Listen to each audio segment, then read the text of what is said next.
One of the most common things that we seem to be seeing a lot of here lately is water softener issues. And not that the softener is failing, but that somebody forgot to put the salt in it, or that the outlet that it was plugged into, the breaker was tripped. And that just starts this sequence of failures. While the softener isn't working, you're scaling up your tubes, and that's costing you fuel. So then, once you scale them up enough, now the tubes are insulated from the water. The water is what helps keep the tubes cool. Well, now you start to damage the tubes. So while you're spending more fuel to generate the same amount of steam, you're also damaging the tubes in the boiler. And a lot of times by the time we get the phone call that there's something wrong, it's that we've got water running out of our boiler. And first thing we look at is, what caused this? And very often anymore, it's scale issue. Mm-hmm. So, now that's not a quick fix either, because you can't start fixing the leak right away because it's also full of scale. But you can't put acid in it to clean the scale out until you fix the tubes. So you've got a lot of repairs before you can start making your repairs. And most of the time anymore, most people are looking at a rental because they're looking at a lot of downtime, no matter which way they go on it. The High Fire Podcast is your go-to for straight talk on the steam and boiler industry. Get knowledge you can use, the important stuff like tech, safety, industry trends, and more. Whether you're an engineer, technician, or a plant manager, we've got the info that matters to you from steam industry experts. Tune in and stay fired up. In this episode, go behind the scenes with our team of experts as we talk about challenging jobs, critical safety measures, and the role of preventative maintenance in the boiler industry, a must-watch for anyone in the field. Well, welcome to WARE's High Fire Podcast. Welcome back, actually, with my safety crew here again, and talking a little bit about the boiler horror stories and really how to avoid them. So why don't we introduce ourselves again real quick in case there are other people that did not watch you guys and you all become famous. So go ahead. Mike Taylor, been with WARE 45 years, semi-retired, but still I was safety and technical director. But now I just do mainly technical stuff, answer questions whenever somebody calls me or come in for little meetings and podcasts.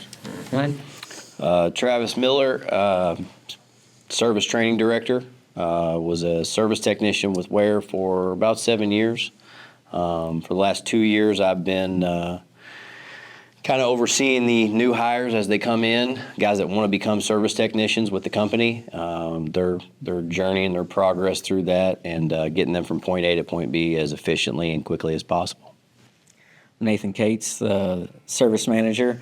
I was a technician for WARE in the field for right at 7 years, and I've been a service manager now for about 2 years. I'm Richie Ware, and I'm president of the company, and we need to start off with a dad joke.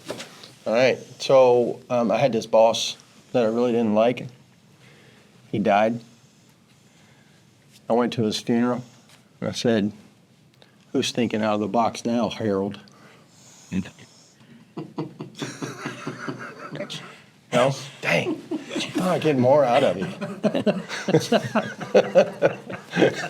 See, now it's kicking in.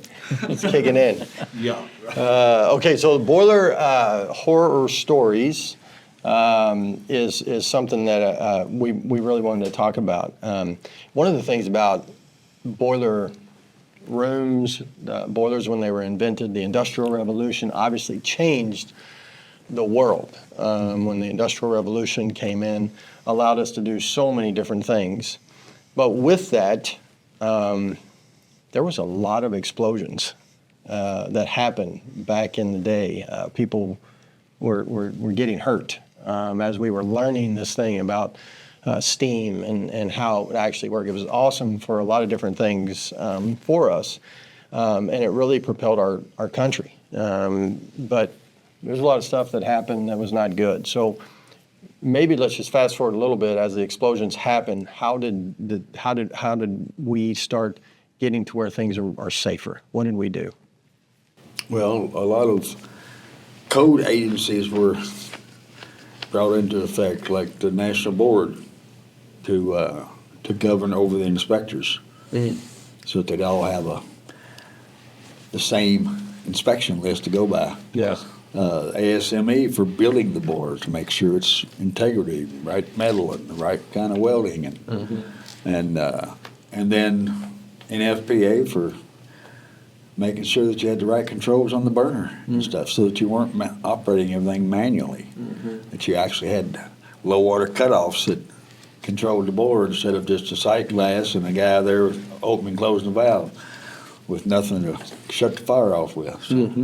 So it brought all the different codes and inspection agencies into effect over a period of time. It took a long time for it to all go into effect. Right, right.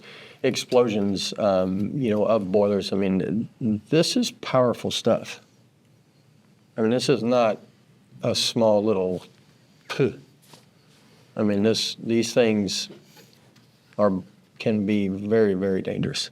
And most of the big explosions were pressure vessel side, because typically the combustion side, all you do is blow the front and the back off the boiler. It doesn't. The boiler itself stays there. But pressure vessel side, when you run out of water and then all of a sudden hit hot metal with cold water, the whole vessel can leave the building. Yeah. I saw one in Atlanta that left the building and it bent the rails on the railroad track outside the boiler room because it hit with such force. When it went through the wall, it bent the rails on the railroad track. I mean, it's a lot of force. Yeah. Yeah. And luckily nobody was around. Yeah. It's unreadable. So it's it's like having a whole box full of TNT and setting it off. Yeah. Yeah. I mean, it launches heavy pieces of steel, hundreds of yards. Right. It's pretty crazy. In fact, I remember my dad talking about vertical boilers and how they were like rockets leaving, would leave the building. But again, we've certainly come a long way since we come up with the boiler and the first pressure vessel and have put in lots of different codes and rules and regulations, of course, to be safe. Are there any catastrophic explosions that you guys have been close with? Obviously not naming any companies or anything, but. I went and inspected one after it happened. It was a fireside explosion, and it was for me. I mean, not that any explosion is good, but this one was kind of sad because it was a very old brick set boiler. There's not a lot of them around anymore, and so to me it was really cool to get to see it. But I mean, it had boiled its last little bit of steam. It had really old flame safeguards on it. Just everything on it was outdated. And it left the opportunity for, if the gas valves were leaking, you could bypass the purge timing on it, and they lit it. And it took the top of it, and it just sent bricks flying everywhere. I mean, there was bricks, 100 foot away. And, I mean, it just destroyed it, pulled the tubes out of the drums. It just... it ruined it. I mean, that was the end of that one. Yeah. Yeah, I had the one in downtown Lowell that actually I had to go down in the boiler room afterwards to see where we was going to hook a rental up to because it was a hospital. And but when it blew up, the whole boiler room was full of all the piping. Everything had asbestos insulation on it, and little asbestos fibers were everywhere. We blew that stuff to smithereens. So we had to dress up in a suit and air respirator and all that stuff to go down there to see where we were going to hook the rental in with. But blood was still there from where the doors took the guy's head off that was trying to light it with, again, the old manual gas valves. Well, they weren't manual, they were electric controlled gas valves, but you could actually pull the stem up on the center of the valve and open it up, and he had a block of wood under it. He kept cycling it, trying to get it to light until it did. Yeah. It was full of gas when it lit, and so those gas valves and that controller have all since been outlawed. And but a guy lost his life there because of those old controls. I guess in my experience, I haven't been a part of any real explosions, but dealing with fuel oil, some really hard light offs with fuel oil. I had a boiler in New York City that was leaking through the oil valves and putting oil into the combustion chamber before we lit it off. And when it lit, it made you want to go outside and wipe your shorts. I mean, it was people coming outside, blow the stack of it off almost. I mean, it lit so hard, you know, and that was enough. I don't need to see the doors blowed off of it. I don't need to be anywhere near any of that. I'm good. That was enough for me. Yeah, sometimes the boiler, when it does puff, I mean, it certainly gets the boiler a little out of shape. Oh yeah. Well, I've seen several water tube boilers that the sides were bowed out 6 inches on them, with their straight sides on them, because the water tube is square. Yeah. Straight sides on them, and they were had a 6-inch bow in them. Yeah. Because of the combustion explosion Just too much fuel in there. at the wrong time. At the wrong time, yeah. What about those explosions that are like a combustible gas that's inside the plant that comes into the boiler room? Have y'all ever experienced anything like that, to where you've had some, or heard any stories where you had some gas that some combustible paint vapors or things like that? It wasn't in a plant for me. What happened is that there was a train derailment at one time. This was probably about 15 years ago here, and the train cars were full of gas. They were, I think it was cyclopentane or something really flammable, and they were using steam, a rental boiler, to push that gas out, and they were lighting that gas on fire, burning it all off to cut those rail cars up to pull them out of there. Well, they had monitors all over the place down there, and a company in there that was checking and told the guys that were going down there with their torches that it was all clear. And they went down there with those torches, and it was not clear. And there was a huge explosion down there, and I think one guy died, and another guy got most of his skin burned off. Yeah, it was bad. Scary. Heavy scary. Yeah. Well, maybe just, obviously the impact on personnel. I mean, we know that there's obviously the danger of life, of course. But, there's really an impact in a boiler explosion from facilities to, operations. Businesses can just be shut down just from some general maintenance that should have been done. And all of a sudden you have all of that expense that is just added to the company, or even a loss of revenue because they cannot produce anymore. And just how important it is that, they're constantly doing this maintenance. Yeah, I mean, we've seen companies that they burn the boiler up because they won't blow them down, which is a daily maintenance thing. They don't blow the water columns down, so then it gets filled up with junk, and it shows it's got water in it when it really doesn't. So it doesn't bring the pump on, and it melts the boiler down. Yep. Because they weren't doing daily maintenance. Yeah. So now they're down and need a new boiler. Michael actually shot a boiling point with me on daily maintenance, and it was actually pretty good. So make sure you check it out on WARE Boilers YouTube. It's pretty good. Do you talk to the guys about this from a preventative maintenance standpoint? We go over a lot of preventative maintenance stuff with the new guys as they come in. We do have, and not to give a sales pitch, but I mean, we do offer preventative maintenance here at WARE, and we have monthly, quarterly contracts where we go in and check combustion, and we check all of your safeties and give the customer a report on everything that's going on and what's wrong and what should be replaced or what isn't working properly.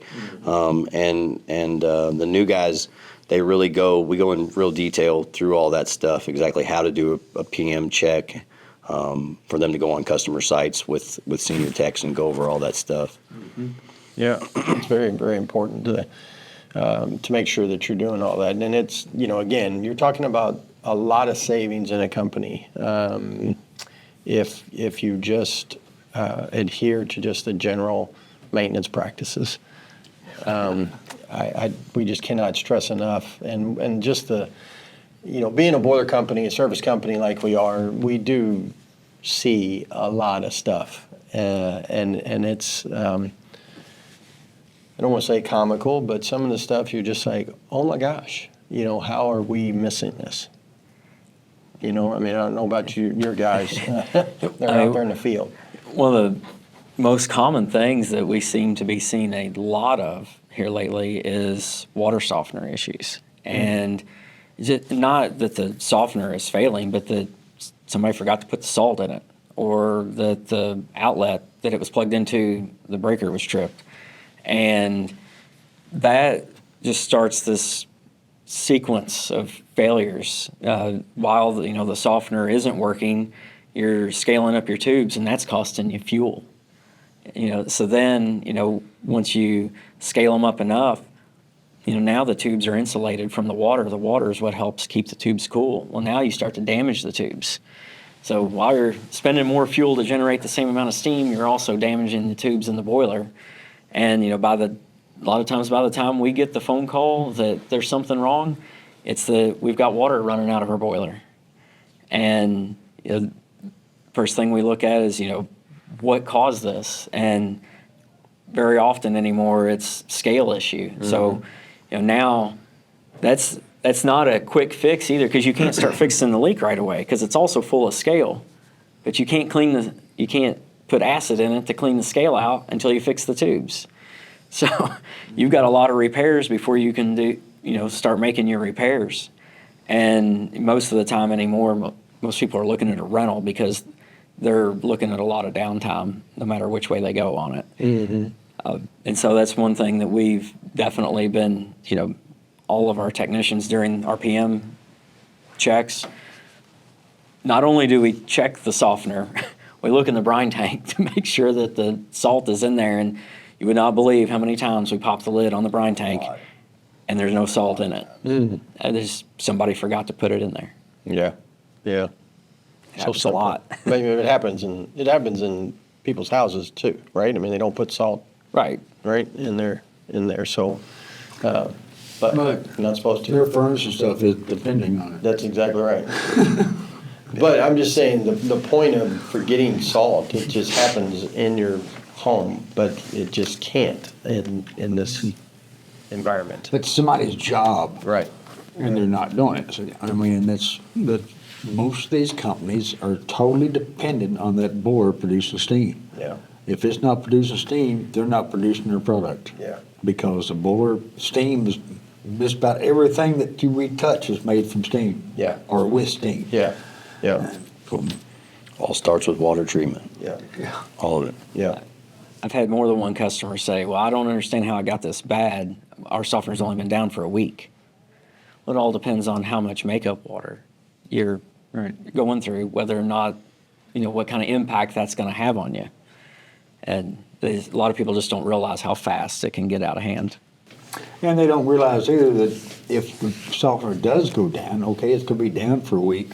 Get with your chemical guy and see how much more chemical you need to put in it and how much more you have to blow it down. That will take care of it. Yeah. Or you can rent a softener from WARE. Or a boiler. Hey, there you go. Right? Yep. Problem If you solved. don't take care of it, We got you. we got you. Eventually they do. They will come around. Sometimes there's been many places we've rented multiple times to folks, And they do it again. and they keep doing it. Yeah, or they do it to their boiler, and then they do it to our boiler. Very important to make sure you're checking. And if you need help, certainly, give us a call, give another service company a call in your local area or whatever it is to really get some help, because there are good boiler companies throughout the nation that can actually, really help out. And again, from a safety standpoint, that we keep talking about this, just in this group, of just about how important safety is. And again, if you can learn something from a local boiler company to save a life or to save money, that is exactly what we want to make sure that we're emphasizing here that they do. There's some different things that have happened throughout the years where just things have happened in a boiler, like the door, when you're taking the door off and it falls off, And I remember one of our guys had that happen, and it actually hit him in the head, and then there was a design, if you will, that someone had talked about that put some type of a reinforcement on the door, and I started thinking about it in our rental boilers on the back of the back door on the rental boilers and the trailers, how heavy those are. Number one, back in the day, those doors didn't swing real well. And you had to use a forklift to get under there and jack it up. But I was actually just starting to look and see what actually is holding that door. And it's basically a bolt. Yeah, one bolt. One bolt. So if that thing rusts, and nobody checks that, rust or whatever it is, that door's coming off. And if you're in the back of a trailer and the door came off, there's no place to go. And I know our manufacturer, Victory Energy, they actually end up designing a little something to keep that from happening. All the way from how the door swings, with it being built to where it swings easy and smooth. Yeah, It so doesn't you drop. have the one bolt holding it so the door can twist. Yep. And not take a whole bunch of room to open the door up. Yeah. And there's a whole reason for it. Yeah. After I heard that, that you brought that to my attention, I was just like, wow, that's something that we need to do. And it's not a code thing. No. But it's something that we need to put on our boilers. So. And fortunately, Victory adopted it as well. Yeah. And We put it on there. put it on every board they send out. Yeah. Any other things that have come up to help with some safety? You guys have anything off the top of your head? Not. Didn't study. I had one years ago with the rental boilers, Oh yeah. probably 40 years ago at least. Yeah, we used to run our overflow and vent was actually the same pipes from out of the condensate tank. All our rentals had condensate tank in them. And then we just elbowed it out of the top of the tank, down the side of the tank, and through the floor, and stayed down about 6 inches below the floor. We got a call from a customer up north one winter. The trailer blew up. Sent a guy up there and checked, and the tank had blown up. The end blew off of it and blew through the side of the trailer, and it shoved the tank over against the other wall, broke all the piping to the pumps, everything. But the end of that pipe, with the condensate running down it, the cold sticking down below the floor, froze up and pressurized the condensate tank and blew the end out of the condensate tank. So, 180 gallons of 200-degree water was splashing out through the trailer. Fortunately, nobody was around it. It happened. So from that point on, we changed the whole design of the tanks to where we run a 6-inch vent straight out the roof, right flush with the roof, so that nothing could freeze up on it. Condensate would keep it from, and then the overflow we sent through the floor, we just stick right through the floor to the bottom of the wood, no further. So that the heat inside the trailer would keep that from freezing up as well.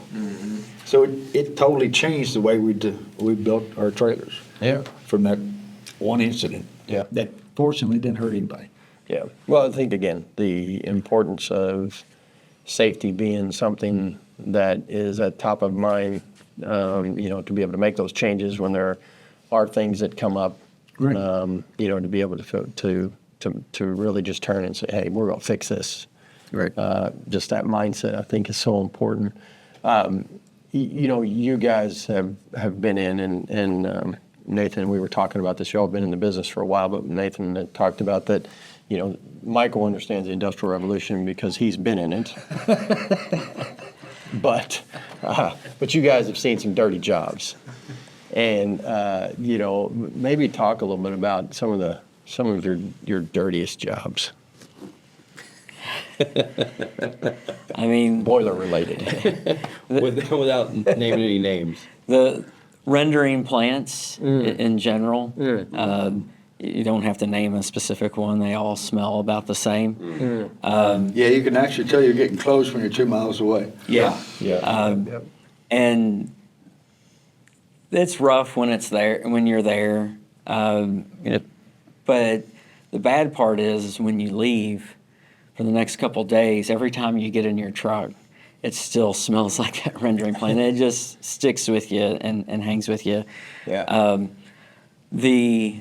The worst one, I've got a pretty strong stomach, but the worst one that I actually, it made me gag was, it was at a place that did turkey processing. And the way that they would move the turkey guts and everything was with water to get it to its next area.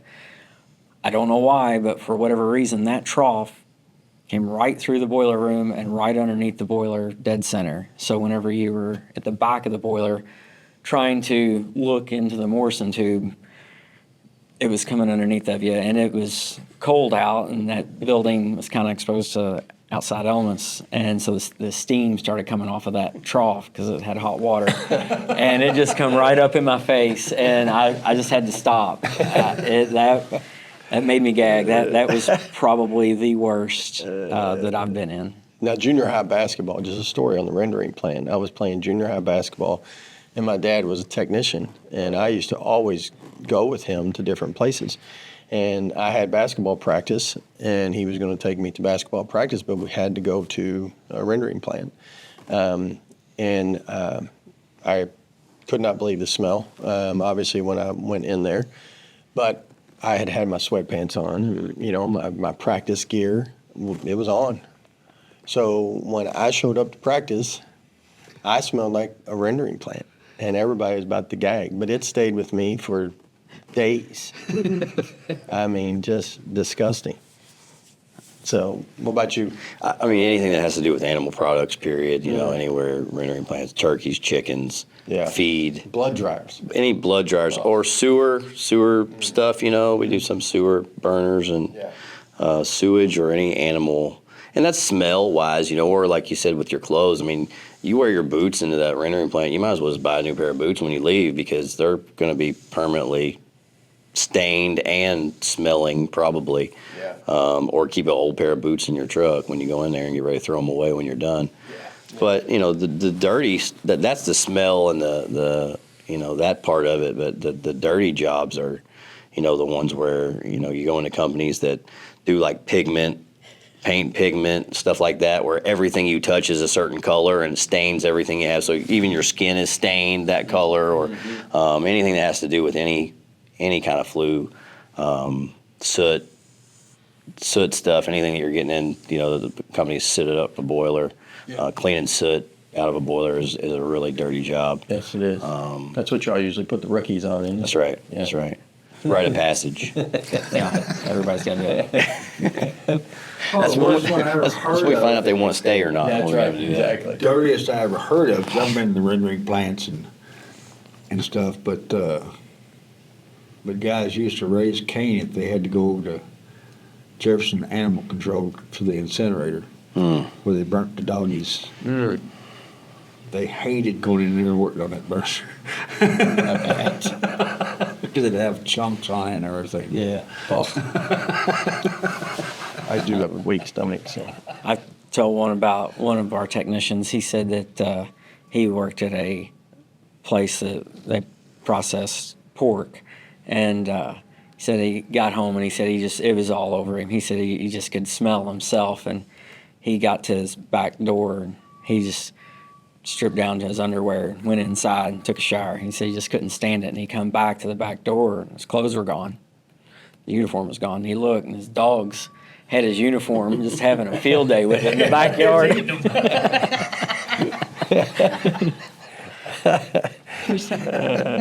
That's awesome. Well, I've watched this industry all my life and have tremendous respect for the people that are in the industry that do this work. And it's very, very difficult. There's a lot of different things that happen in our business where it's, from the pressure vessel crews, to actually the stuff that they do. But there's hard jobs out there. Maybe talk about, one of your all's hardest jobs that you guys had to do. I've done all of it. Yeah. And I don't know why pressure vessel crews, what is wrong with them? Why they would want to do that. That is the hardest work in the boiler industry is pressure vessel. Yeah. Pulling tubes and sticking tubes and beating tubes. I mean, Yeah. why anybody would want to do that every day, I have no Shoulder idea. replacements, knee replacements, I did it ears. in the shop. That's not for me. I got to find something else to do. Uh-huh. Yeah. No one nothing to do with it. Yeah. Yep. Yeah, I have a lot of respect for those guys. Yeah. A lot of respect. As far as I'm concerned, that's the hardest work we do. Yeah. Yeah. There's no doubt. There's no doubt.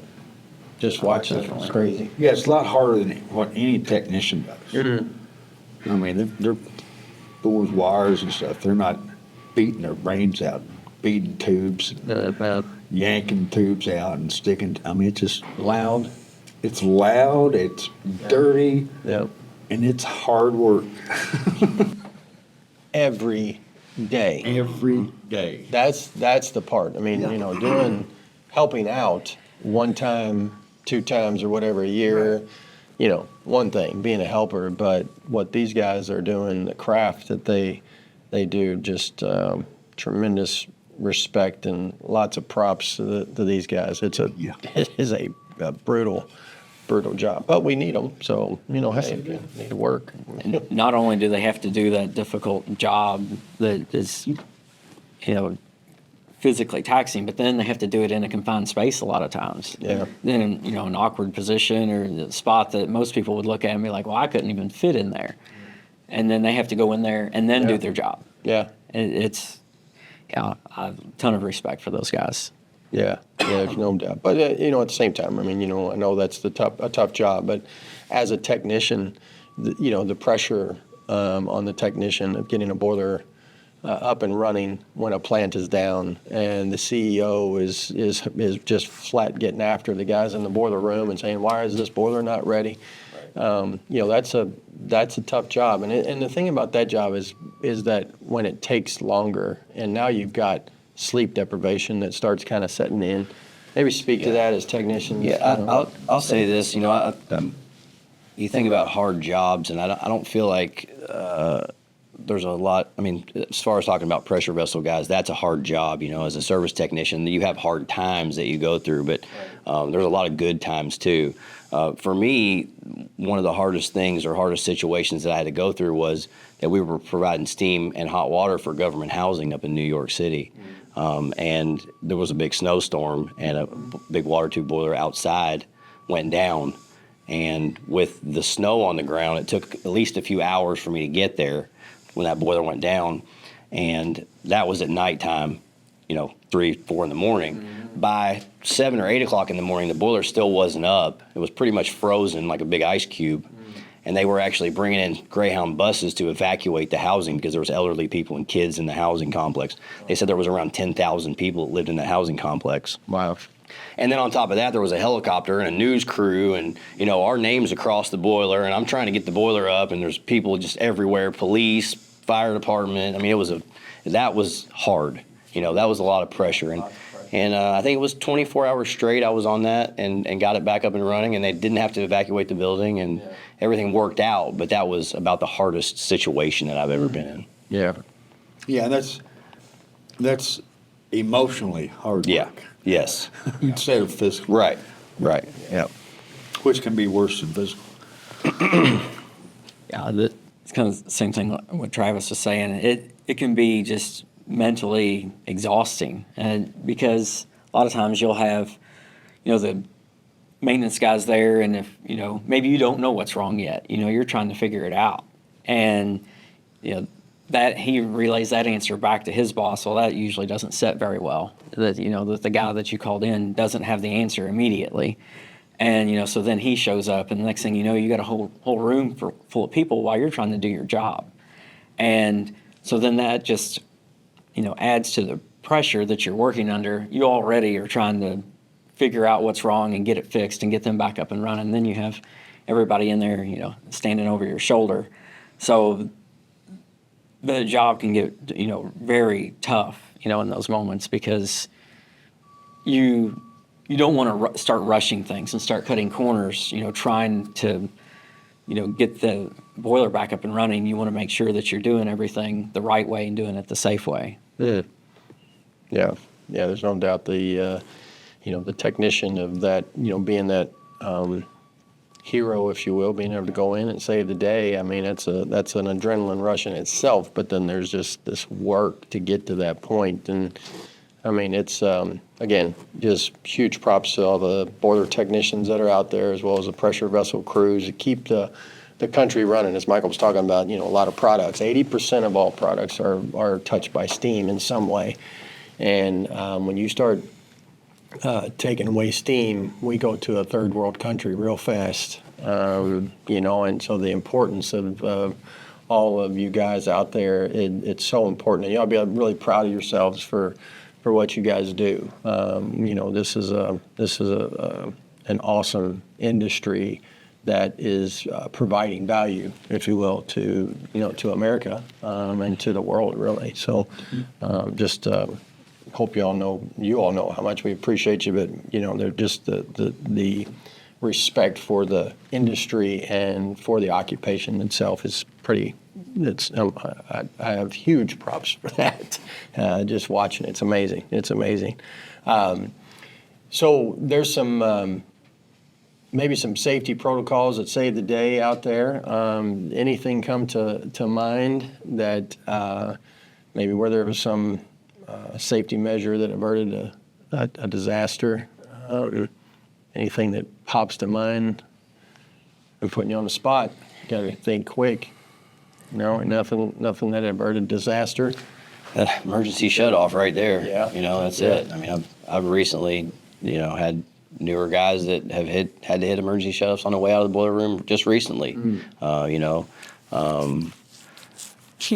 The pressure gauge not working correctly and the switches not working correctly. The tree on the switches was clogged. And the boiler overpressurized, and the relief valves are going off, and they're hitting the emergency shutoff on the way out of the room, and I mean, that thing could have just kept on going if they didn't shut that off, It happens. Yeah. I mean, I've been in a very similar situation.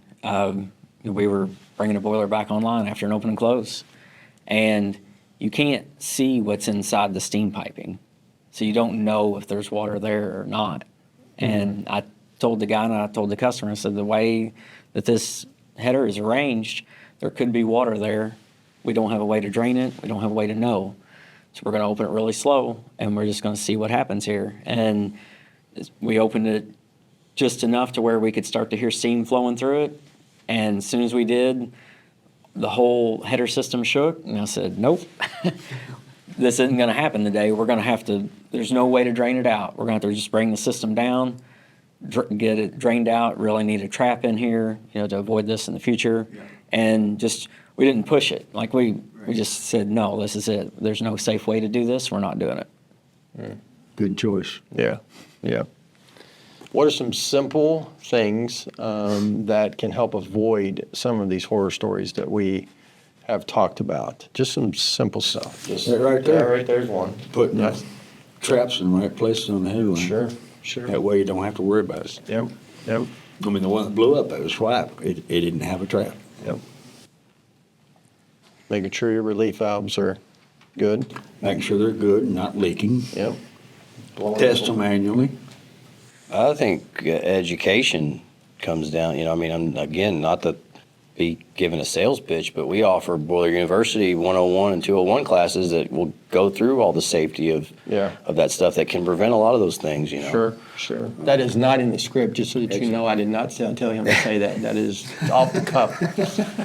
I'm just an advocate, man. I think they're right. great classes. They're great, great things for guys to send their maintenance or boiler operators through. And Sure. I am too. Whenever I was in the field, anytime I would have a customer, come to me and he, mentioned that he didn't know a lot or he was new or whatever, I would always mention to him, hey, you really, ought to look into, seeing if your company would send you to our Boiler University, because what I would tell a lot of the customers is anybody that is tasked with shutting that boiler down, if something bad is happening, something's going wrong, and they are expected to shut that boiler down, they really ought to go through some training because they may not know. If they don't know what is a dangerous situation and what's not.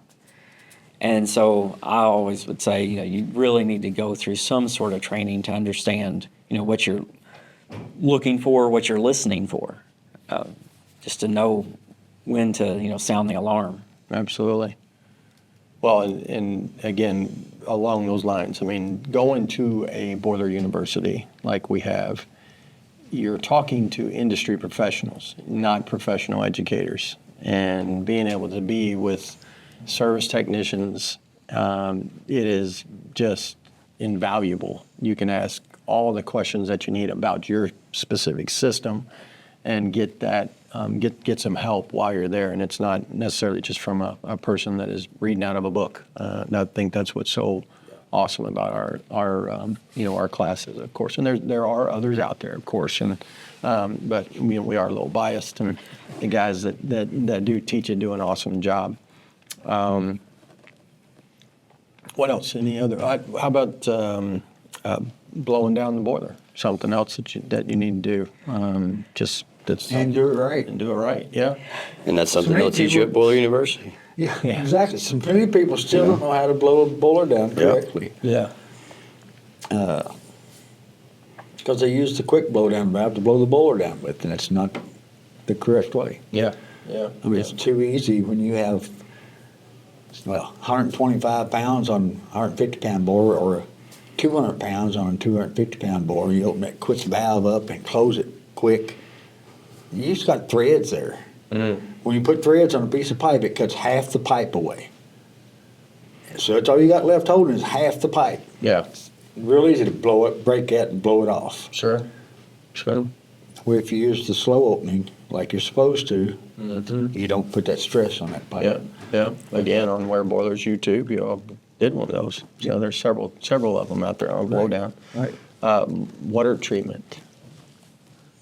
Probably one of the most important, if not one of the important. You think? One of blowdown is more important because even with or without water treatment, you still have to blow it down. True. But water treatment, yeah, it's very important because and you don't have to have it. You don't have to have a softener, but you have to have water treatment. You have to be putting chemical in, and you have to be blowing it out. It just depends on how much you have to put in, whether you got a softener and how much makeup you have. Should. Only a chemical guy can tell you that. Yep. Yep.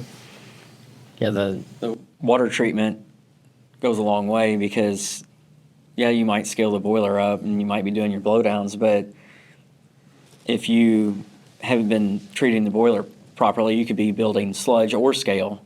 And if you're not also blowing down and checking your low water cutoffs every day, on more than one open and close, I've pulled the float mechanism out and the whole bottom of the bowl is just full of sludge. And it gets that way, one, from poor water treatment, but also from not blowing it down. Right. So neither one was happening. And that safety there, I mean, it made it ineffective. I mean, it wasn't going to work if it needed to. If we'd ever adopt the ways of Europe, then we wouldn't have all that.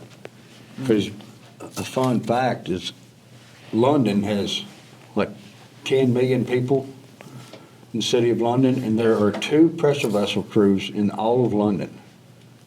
Because they don't screw the boilers up. They take care of the water treatment. So they never replace tubes, never have the boiler blow up from pressure vessel side because they take care of water. Fun fact, huh? But we don't do that here. So that's why we've got, 7 or 8 pressure vessel crews just in this company. That's good in for a little us. bitty town of Louisville. That's true. That is true. Mike, you're trying to put us out of business, man. I am going to research that, though, in London. I've talked to the boys from Autoflame to ask those guys a little bit more. That's who told me that. Is that who told it to you? Wow. That's pretty impressive. Yeah. Okay, well, so we're going to end this with another joke. I started with one, so I've got one here. You good? Okay, so Why couldn't the toilet paper cross the road? Got stuck in a crack. So we will see you next time on the High Fire Podcast. Come hang out with us. Make sure you're liking all of our videos and sharing them out there. Check out our YouTube channel. Check all the stuff out on WARE Boilers on YouTube. And if we can ever help you, make sure you give us a call, and we'll see you next time on the High Fire Podcast.